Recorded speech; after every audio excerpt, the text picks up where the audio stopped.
Hi, I'm Maya Schneider with Truckee Talks. We've been out with the crew with the United States Forest Service and in studio with Thomas Sook of the Regional Water Quality Control Board. We've been talking about the Bullshead logging project. Scheduled to take place this July along the Highway 89 corridor running south to Tahoe City, this logging contract has been somewhat controversial. We're coming up next with a special one-hour presentation of Truckee Talks in which we'll be addressing some of the concerns that have arisen as a result of this sale. Please stay tuned. In January of this year, the United States Forest Service awarded a logging contract to Sierra Pacific Industries. The area to be logged is the corridor following Highway 89 and the Truckee River south to Tahoe City. This area is now referred to as Bullshead. This sale has been controversial, pitting lumber interests, timber interests, and forest management proponents against environmentalists and local citizens. Science on both sides of the issue have strong and compelling arguments, which leaves the rest of us lay people to wonder which path is the proper path to take to ensure that our forests, water systems, and wildlife remain healthy for the generations to come. Not the least of the areas to be impacted could be the water quality of the Truckee River following this same path. With us here today on the show is Tom Sook from the California Regional Water Quality Control Board, Lahontan District. That's a mouthful. Tom, welcome to the show. Thanks. Could you tell us a little bit about what your role is with the region and what your qualifications are for that?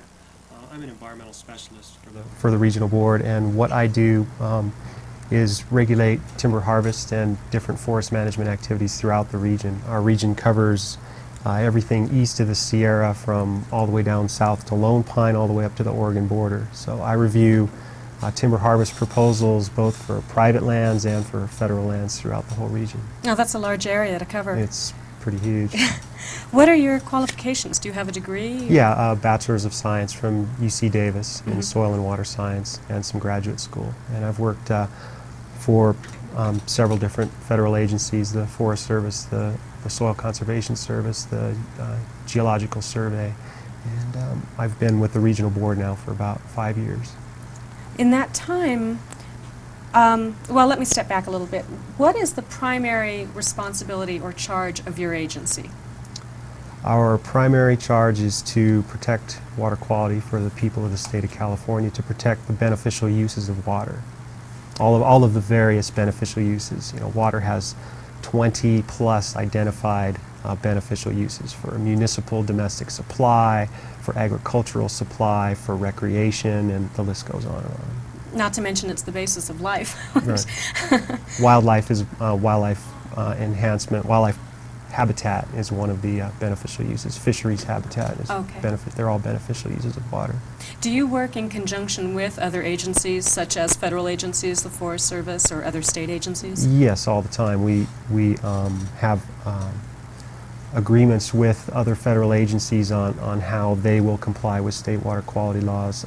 We coordinate, in terms of timber harvest, we coordinate with other state agencies where the California Department of Forestry takes the lead, and then we support them along with the Department of Fish and Game in giving recommendations for mitigation measures at timber harvest sites, and then CDF, the Department of Forestry, takes those suggestions and approves the plans for the state for private lands. And as far as the federal government, for the U.S. Forest Service, we have an agreement with the U.S. Forest Service because they are supposed to have all of their own experts on staff, so that we sort of take a little less hands-on approach to their projects, where we get their proposals and we review them and make suggestions, and they either incorporate those suggestions or tell us why they didn't.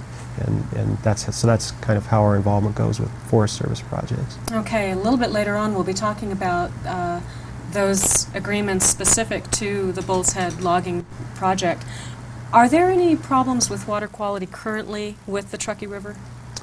Yes, several problems with the Truckee River. It's listed as not meeting state standards currently. Under the Federal Clean Water Act, any water body that doesn't meet state standards goes on a list, and then it gets a little more attention. The problems with the Truckee River are primarily related to sediment.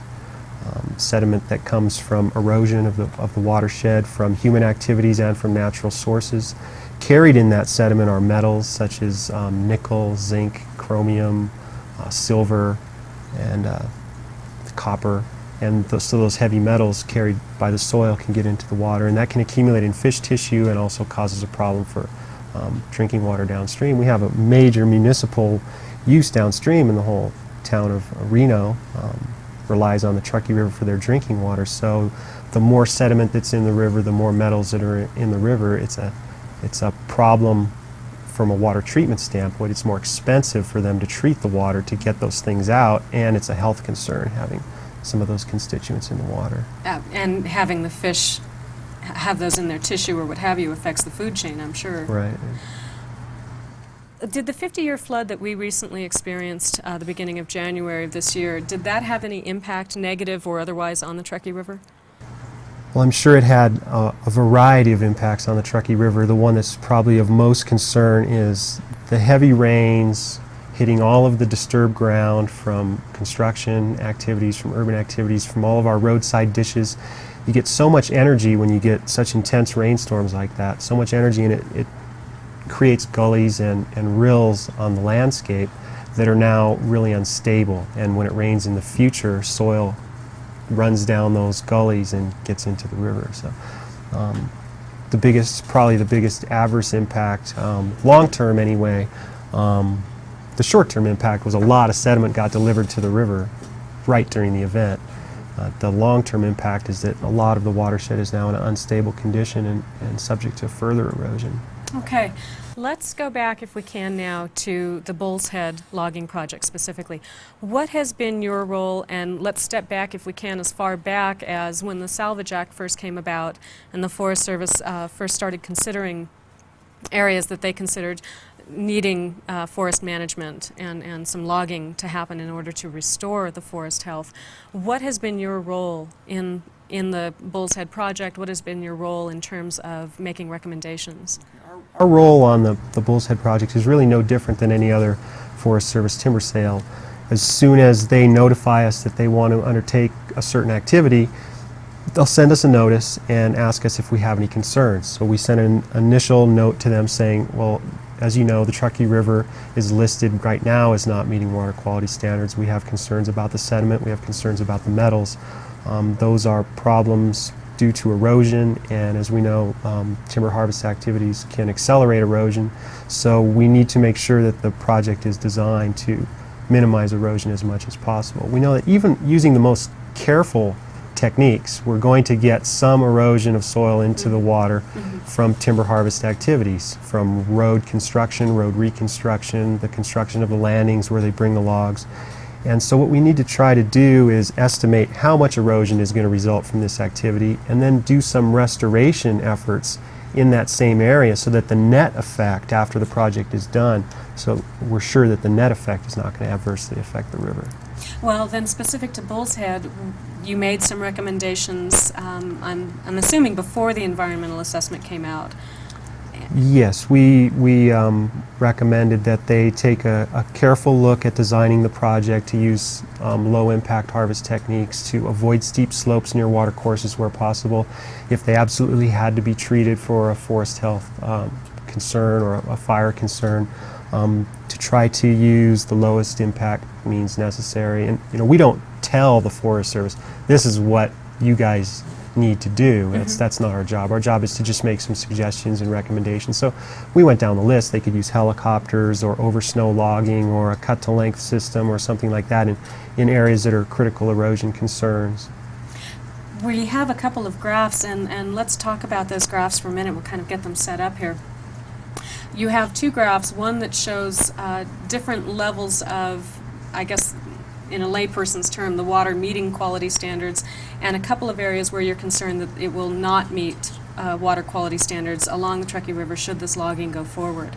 If we can, we'll switch to those graphs, and I'll have you show me just a couple of the spikes. We have two spikes mainly on the graph, and talk to me a little bit about what those spikes represent. Yeah, if you see the red line, the horizontal red line, that's called the threshold of concern, and what that really means to a layperson, I guess, is that below that red line, that's a safe level of disturbance. That's what we know to be a safe level of impact to the soils in the watershed. It's mostly soil compaction or soil disturbance from the heavy equipment that they use to get the logs out of the woods. Okay. So if you see spikes above that line, that means there's going to be disturbance in those areas of the watershed that are above what we call the threshold of concern. Now we see two major spikes. Our next graph should show us a map, and it will show us a little bit about where those spikes are. And here we can see the Highway 80 running from one side of the screen across horizontally, and that highlighted yellow area is just south then of Truckee? Yes. It's right along the river corridor and up the sides from the river, just south of the town of Truckee, along the river corridor between Truckee and Tahoe City. And what we asked the Forest Service to do in those areas was to look at ways that they could reduce the impact of the logging operation to get the impact on the ground closer to or below the threshold of concern. So we made suggestions such as over snow logging, where they log over the snow so the soil's not really getting touched at all. Mm-hmm. There's new technology equipment such as a cut-to-length system that's a lot lighter on the ground than just a conventional tractor, which can stir up the soil and compact it significantly. Of course, the method that is used in a lot of areas is helicopter logging. And they did specify helicopter logging in some of the areas right along the river, but we asked them to go back and take a look at these two sub-watersheds that were significantly over threshold and look at some other ways to reduce the impact. And if it wasn't economically feasible to reduce the impact, then to look at other restoration projects or other mitigation techniques to get those numbers down. And why were those areas more susceptible? Well, it's probably because they've had more disturbance in the past. There's more roads in those areas. Mm-hmm. There were past timber sales in those areas. Basically, in general, those watersheds are already more disturbed than other watersheds, and they want to do a significant amount of ground disturbance in those. From the first graph, you could see that currently those watersheds are very near the threshold of concern or below. Mm-hmm. It's the logging activity and the timber harvest that's going to send those spikes up so high. And when you're making those estimates of damage to the watersheds and possible pollution or problems with the Truckee River, you're doing that based on what information? It's not conjecture, or is it? Is it based on past experience? It's not really, first of all, it's not really a measure of damage, it's a measure of risk. Okay. It doesn't say this is going to happen, it's saying the risk of problems are much greater if you're above this red line than if you're below this red line. Okay. What they have is a method where each type of activity has a coefficient that's associated with it. Say, a conventional tractor logging, well, a unit of 1 would be a compacted surface like a road. That means when water hits it, it's not going to sink in at all. It's going to all run off. Okay. Okay, if you have an area that was logged with tractors, some of the water will infiltrate, but some of it will run off. If you have a method of logging that's really light on the ground, like say a cut-to-length logging system, it'll have a different coefficient because it doesn't compact the soil so much that most of the water will run off. Most of the water will still infiltrate into the ground, but a little bit will run off. So it's a measure, it's a numerical measure of the level or intensity or magnitude of the disturbance to the soil. And so you add up areas that you're going to treat using these various methods, multiply them by all the numbers, then add them up, and you get a final number that gives you a measure of total risk for that sub-watershed. Okay, so you found these specific areas that were perhaps more concerned than other areas within the Bullshead logging project. Did you make recommendations to the Forest Service regarding these areas? Yes, we reviewed their plan and we sent in quite extensive comments actually asking them to look at several different options, one being over snow logging, one being cut-to-length systems. Those are the yarding methods to actually get the logs out of the woods. There's other things they could do, like obliterate roads that are already out there. There's a lot of dirt roads out in this area. Those roads can be tilled and put to bed and restored back to a natural landscape, and that can repair or make up for risk associated with the level of activity that they want to do to treat the forest to get it back into a healthy state. So we asked them to go back and look at a whole variety of things to modify the project to get those risk factors down. Okay. Did the Forest Service follow your recommendations, or? They looked at our letter. I'm sure they looked at it very carefully. We talked about it, but the changes that were made to the project were fairly minor in scope. And in fact, the response that we got back, the reason that this is still sort of controversial is because we got a lot of words back, a lot of pages of words, but they didn't really address the concerns that we had. And in all of my experience of 500 to 1,000 timber harvests that I've reviewed over the last 5 years, this is the first time that the Forest Service has said, we disagree with you, we're not going to do this, and we don't have any more time to try to look at other options, and we're going to move forward. Well, let's talk about that time issue. Why was that a critical element? Well, what's commonly called the salvage rider, it's a law that was passed by the U.S. Congress. It directed the Forest Service to go out and fast-track timber sales in areas where there were perceived forest health problems or fire hazards. And it had a definite cutoff of December 31st of last year. So they had to have these sales done by a certain date, or they would have to. The salvage rider, the salvage bill, provided for a really streamlined environmental review process. So instead of writing an environmental impact statement that would allow the public to comment for 60 days, the salvage rider had a really streamlined procedure where they wrote a quick environmental assessment. It had a 20 or 30-day review period, and it couldn't be appealed or challenged by anyone. They just had to go ahead and sell it after that was approved. So in this case, if they waited until after the 31st of last year, which I believe it was actually backed up to the 13th of December. That's true. Repealed early. So the salvage rider had an expiration date, and if they didn't approve the sale or get it under contract by that date, then they would be back in the arena of the normal environmental laws, Sure, much more lengthy. which and would take them, they would look at it in more detail, and we'd have more time to work with them. But they were under the gun. The Congress was directing them to get these sales out. And so is it safe to say that generally in previous sales the Forest Service has followed your recommendations, or if not, given good reason not to? Yeah, almost universally. We work with the Forest Service. We have a really good relationship with them in general, and they'll take our suggestions most of the time, and if they don't, they tell us exactly why. And a lot of times, we can't see everything out on the ground, and their responses to our comments, they'll say, we're not going to incorporate this suggestion because reason X, and it makes total sense, and we're fine with that. Okay. And for the Bullshead project, do you feel that they have answered your concerns specifically or not? There are some of our concerns were addressed, but there are some of the major concerns were not. For example, we asked them to look at over snow logging as a way to reduce the impact on the ground in those 2 sub-watersheds that you saw on the map.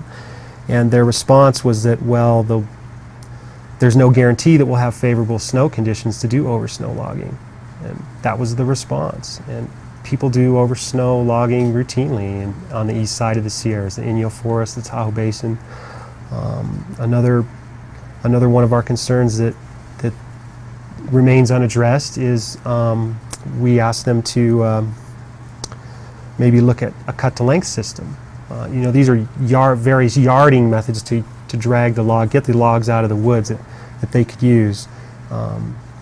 So this cut-to-length system is fairly new. It's light on the ground, and it doesn't have as much compaction of the soil as a conventional tractor system.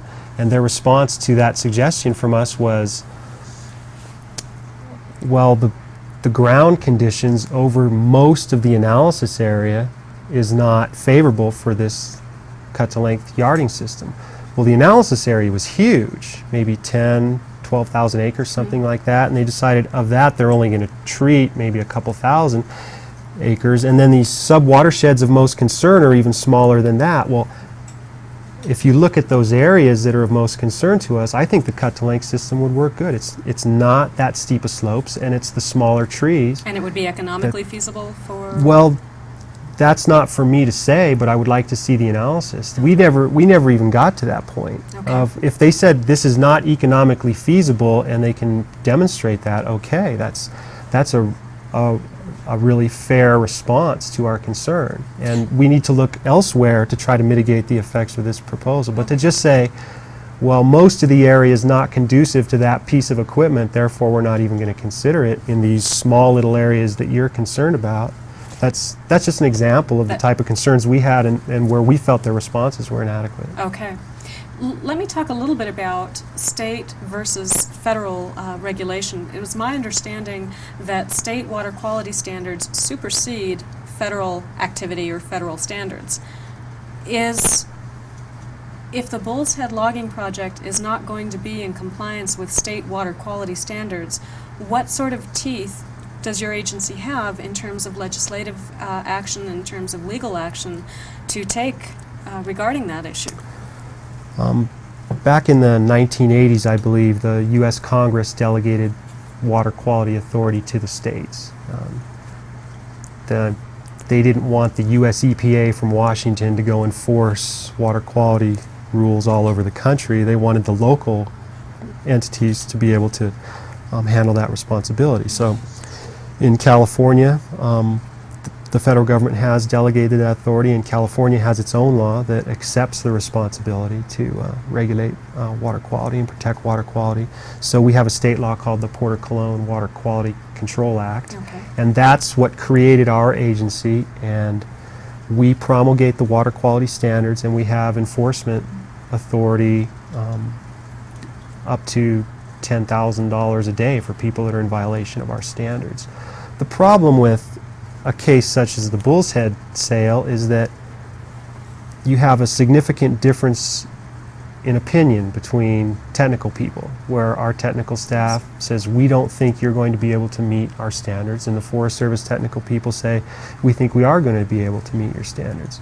So that puts us in a position now where I have to, if I want to follow up on this, not I personally, but if my agency decides that it's a priority to follow up on this disagreement, we're going to have to spend our really limited staff and lab resources to go out in the field, collect samples, and document whether or not this sale does in fact meet state water quality standards. That's so time and labor intensive that it takes me away from all the other activities that we do on a day-to-day basis.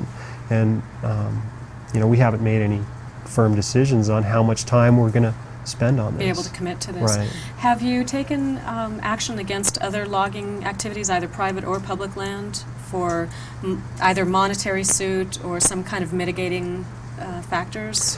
Well, probably the most recent example is there was a logging company that has come down from Oregon and bought land all over the Truckee area, and they recently were cited by CDF, and we issued notices of violation on them for activities at Donner Lake. Up in Lakeview Canyon on the south side of Donner Lake, they filed a type of timber harvest plan, an exemption that allows them to go into a certain area and take out insect-infested trees. And they filed, but they have to follow a certain list of rules, you might say. Of course. And they went out and drove their tractors up and down some streams. They built roads where they weren't supposed to. They operated on really steep slopes. It was pretty significant impacts up there, and that was who took the lead on that was the county. The county district attorney filed suit against them, and there was recently an out-of-court settlement. And that was on private land? That was on private land. Is there any precedence for your agency taking legal action against another governmental agency? Other government agencies, yes. As far as I know, we've never taken any legal enforcement action against the U.S. Forest Service. Okay. But we've had enforcement actions against other agencies like Caltrans, for instance.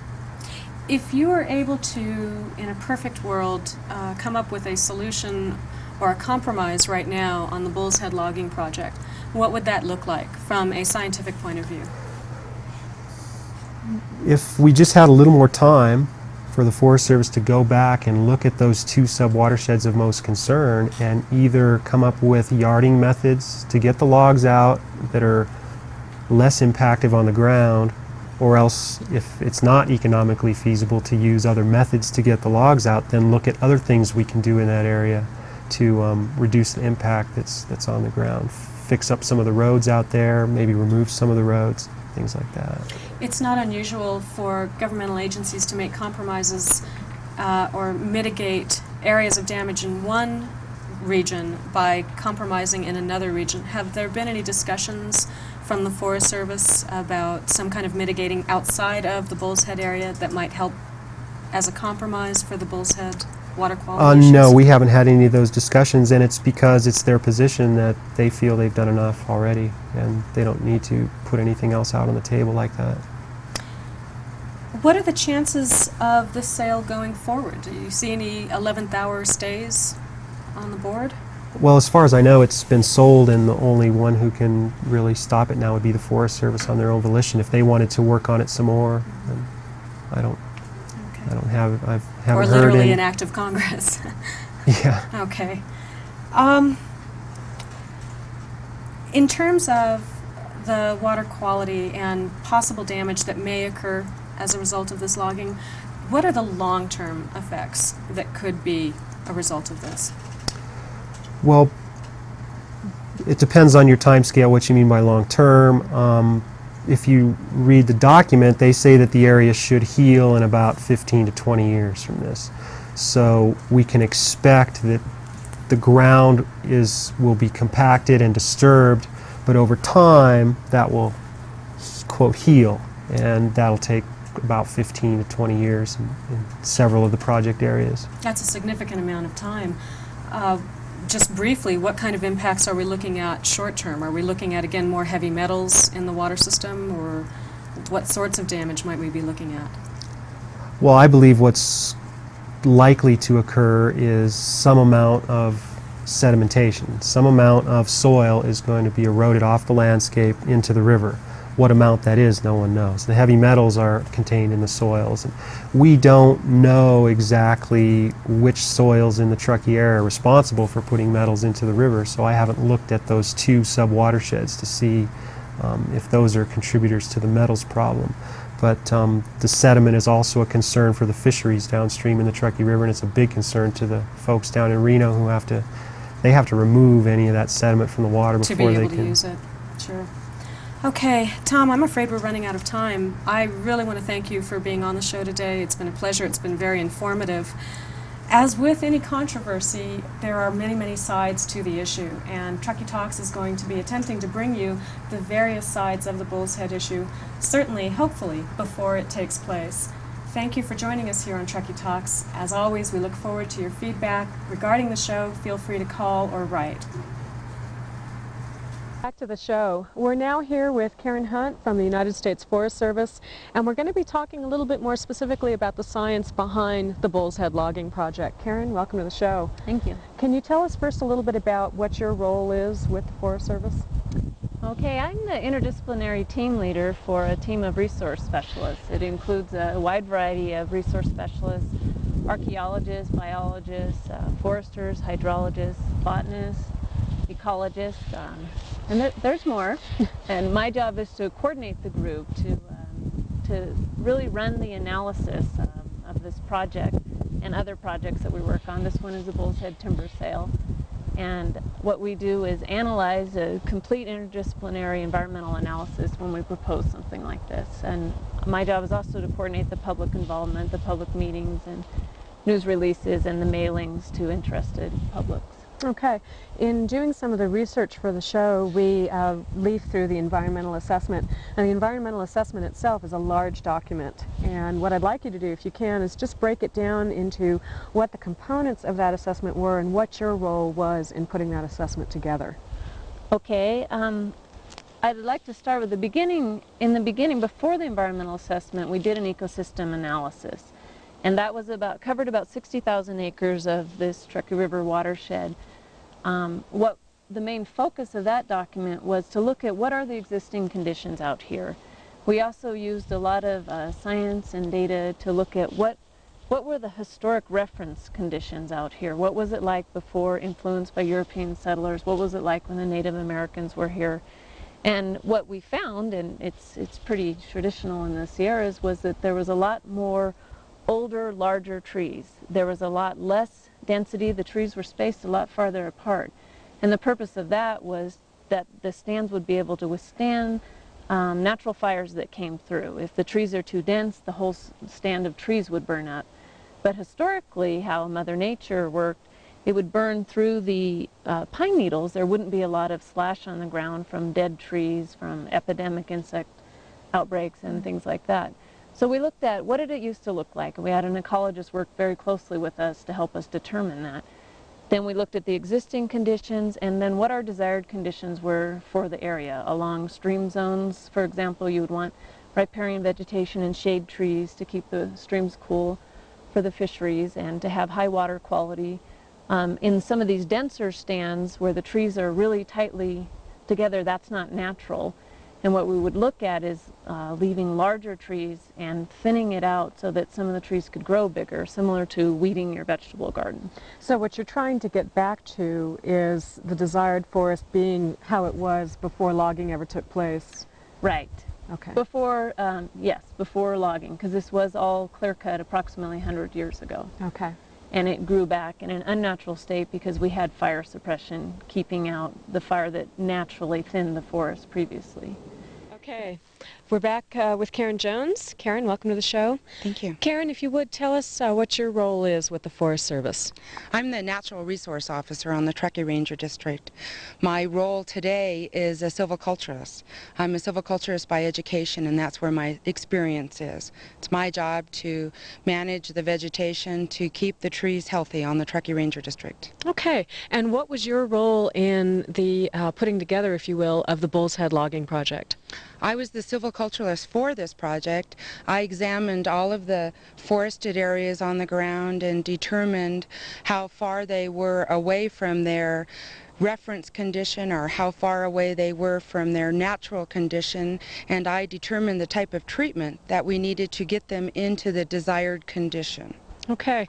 We're standing in the middle of a stand. I can see some healthy trees, some unhealthy trees, some down trees. Let's talk a little bit about that, and let's start with what's right next to you there. Explain this stump if you can. Yes, this area was harvested about 100 years ago, and this is an example of a stump that was left over from that harvest activity. The area was harvested when there was snow on the ground. That's why the stump is very tall. And also the stumps were tall because they used the old-fashioned cross-cut saws. So this stand that we are in right now is a young growth Jeffrey pine stand. The trees are 90 to about 100 years old, and it's very, very dense. Jeffrey pine does not like to be this crowded. And because of that, we see some indications in the forest. Number one, we have pockets of anosis root rot below us. We have trees that have been weakened by the drought and weakened because of the overcrowded condition. And we've allowed the populations of the Jeffrey pine bark beetle to get to epidemic levels, and they are killing the trees. Okay, Karen, now this is an example of a tree that I would consider to be healthy. I see green needles on the top. It appears to be a thriving tree. Tell me why you think this tree is in imminent danger and needs to be brought down. Well, this tree is a good example of one that's dead and does not know it. These are pitch tubes, and this is evidence of where the Jeffrey pine beetle has bored into the tree. This probably occurred last summer. The beetles are overwintering under the bark of this tree, and they've laid eggs, and the eggs are now maturing, and they will emerge this spring. I suspect a tree of this diameter will probably have about 60,000 beetles emerge from it in the spring. The beetles will fly out, and they'll fly to the closest, healthiest Jeffrey pine that they can attack. Tell me what this is. This is a Jeffrey pine beetle pheromone trap, bark beetle pheromone trap. This was installed by the research entomologist, and we're doing it to monitor, or that's in place to monitor the populations of the Jeffrey pine beetles. We need to know more about the ecology of the beetles as far as when they emerge from the trees and how long their flight will be throughout the summer. So the trap is scented with a pheromone that the Jeffrey pine beetles like, I guess. I'm not an entomologist. The beetles emerge from an adjacent tree, smell the pheromone, and then land in the trap. And it's a one-way trap. They can't get out. And the entomologists check the traps weekly and count the number of beetles.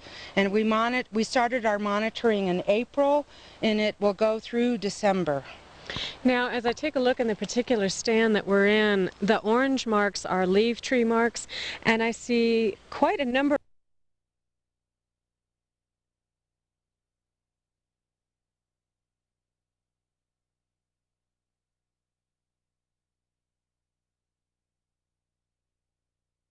together. So tell me a little bit about this. Is this going to be an ideal stand with these trees that are being left?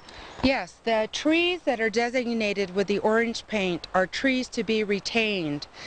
And we have one tree in this stand, about every 20 or 22 feet that's painted with orange paint. The trees that are not designated with the orange paint will be removed with the harvest activity. And these two trees behind us are a good example. They're smaller than this healthier white fir. They're weaker. They're too close together. So they'll be removed, and the big healthy trees will be retained every 18 to, in this stand, probably 22 feet. And is this typical of what we should expect to see throughout the forest? Yes. In the areas that are dominated by white fir, our goal was to leave the trees in a little tighter spacing, more like 20 or 22 feet between the healthy leaf trees. The areas that are dominated by the Jeffrey pine, we're leaving them at a wider spacing, more like 25 feet between the healthy large leaf trees. In this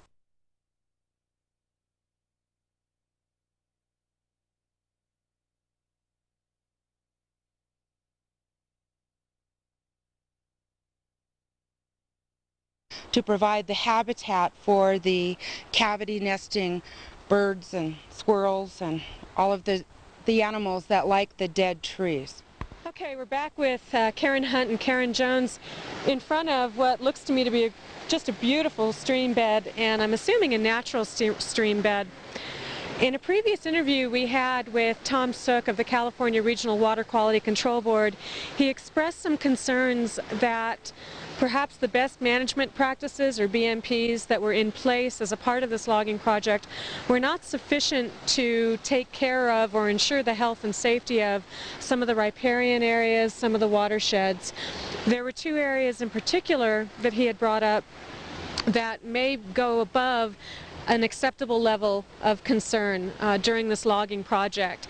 And I'd like to address those now with both of you here and talk about what practices have you put in place, especially regarding the area on the northern part of Bullshead project that was a specific concern to the Regional Water Quality Control Board. Okay, I'm assuming he's talking about some watersheds that are over the threshold of concern. And it's important to note that number is a threshold of concern. It's not once you reach that, there's absolutely no activity. What we've done is balance a lot of the natural resource needs out here. And in this case, we in these watersheds that were high, we originally dropped 600 acres out of that 11,000 acre analysis area I discussed because these watersheds were high over the threshold of concern. We further have regular mitigations, and I can go ahead and list those in a moment, that we do when we're at the threshold of concern, and then exceptional mitigations that we do. We further dropped additional units based on Lahontan's concern after we had a meeting in December. It's important to note that threshold of concern is a yellow flag, at which point we want to start looking really carefully at what we're doing and prescribing additional mitigations. And have you done that? Are there additional mitigations, especially in those two areas of higher concern? Yes, they are. There's all kinds of mitigations. For example, on the stream courses, we have what are stream buffers. We talked about that earlier, where none of this area here will be entered with equipment along the stream management zone in areas like that. It acts as a filter to keep some of the sediment out of the streams. And I think it's very important to note that all logging projects, they do have some impacts. Our job is to keep the impacts within what we're regulated by law and to make sure that it's reasonable. We are trying to balance a need for a wide variety of resources out here, and this is one. Water quality is a very important concern to the Forest Service. One of the questions that came up in our conversation with the Regional Water Quality Control Board was the type of equipment that was being used, especially in the areas of high concern regarding water quality. Feller buncher was brought up versus using traditional tractor logging, and a concern was expressed that there was not enough use of feller buncher systems. Can you address that?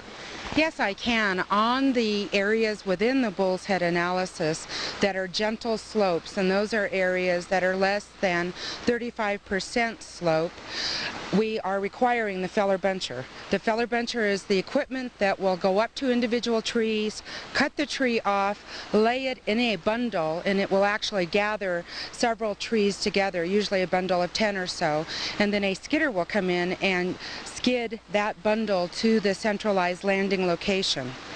Talk to me about those landing sites. You're going to have landing sites with stacks of wood in them. Who's responsible for that wood? Is it the Forest Service? Will it just be left, or is that a responsibility of the logging company? Well, the landings will contain saw log decks, and that is merchantable material that will be hauled off to a landing to be made into, or hauled off to a sawmill that will be made into lumber for us to use. There will be a second deck of the submerchantable material, the smaller diameter trees that were 6 to 10 inches in diameter that were removed to reduce the density in the harvest operation, but they don't really have the economic value, or they're not large enough to make a saw log out of them or dimension wood out of them. So those will be stacked on the landing for Forest Service disposal as fuel wood. And then we'll have a third pile of the landing debris, which would be the limbs and tops. And the landing debris doesn't have any use for fuel wood or any utilization, so it will be burned by the Forest Service. Do you foresee a sale to local citizens for fuel wood after the logging is complete? Most definitely. We traditionally sell a lot of fuel wood permits in the Truckee area, and this material will be a good diameter, easy for people to cut up and take home. Okay.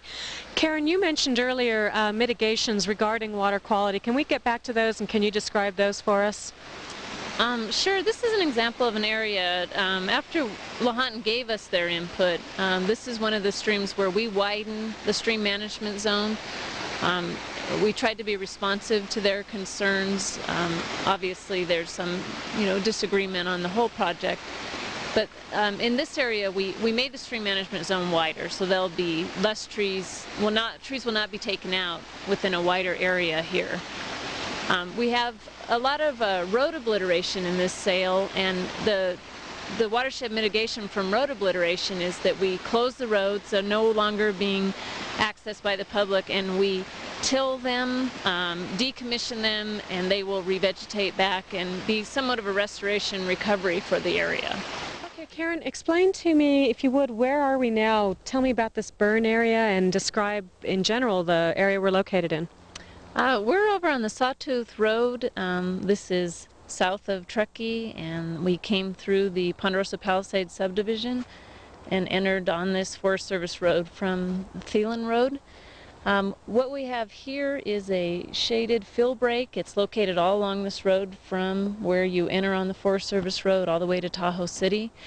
The purpose of this fill break is to try to provide an area where firefighters could safely fight a fire and try to suppress a fire, that may have come from either the subdivision or maybe came from the National Forest to somewhat protect the subdivision.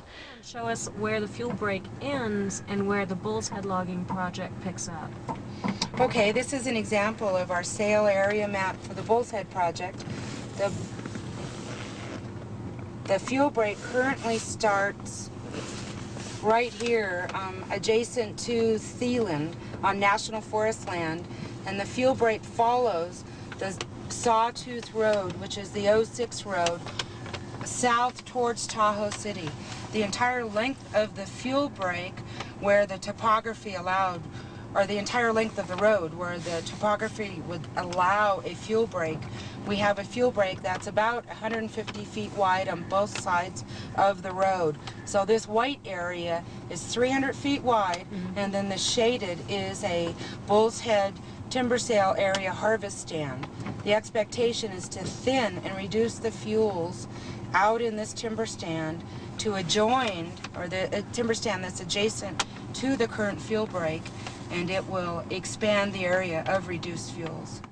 Let's talk a little bit about fire mitigation as a result of the Bullshead project. In reading through the environmental assessment, one of the key goals to the logging project, as I understood it, was for fire mitigation, to remove some of the dead and dying trees, to mitigate the potential of a hot burning or out of control fire at some point in the future in the Bullshead area.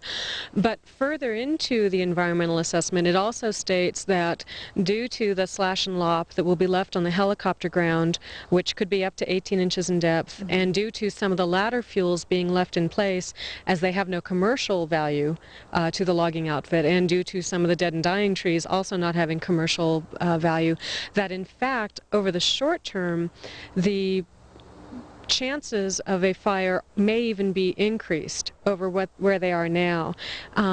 If you can address that for us and tell us what we can look forward to in the short term as well as the long term in terms of fire mitigation in this area. Okay, there really is a very different situation on the helicopter ground than on this flatter ground. On the flatter ground, our slash treatment is to bring the entire tree into the landing, including all of the branches that create slash on the ground.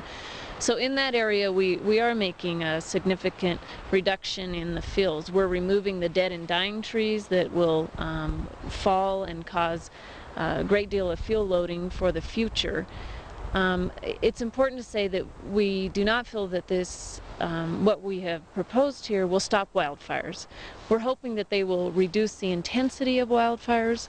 We're constrained by funding to get out all the small diameter, the smaller trees, and a lot of the really existing fuels that are on the ground. We use a timber sale as a tool to get as much resource work done as we possibly can. We need additional funding, and we're aggressively pursuing it to be able to do things like underburn.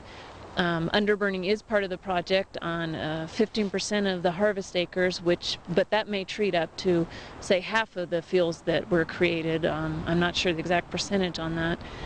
On the helicopter ground, as you mentioned, it's economically unfeasible to require the purchaser, the logging company, to bring all of the slash out of the woods because helicopter is a very expensive tool. It has a lot of benefits for reduced disturbance to soil and watershed, that type of logging, and so that's very helpful for some resources, but what it does is it causes us to leave the limbs in the woods that normally we would be bringing in.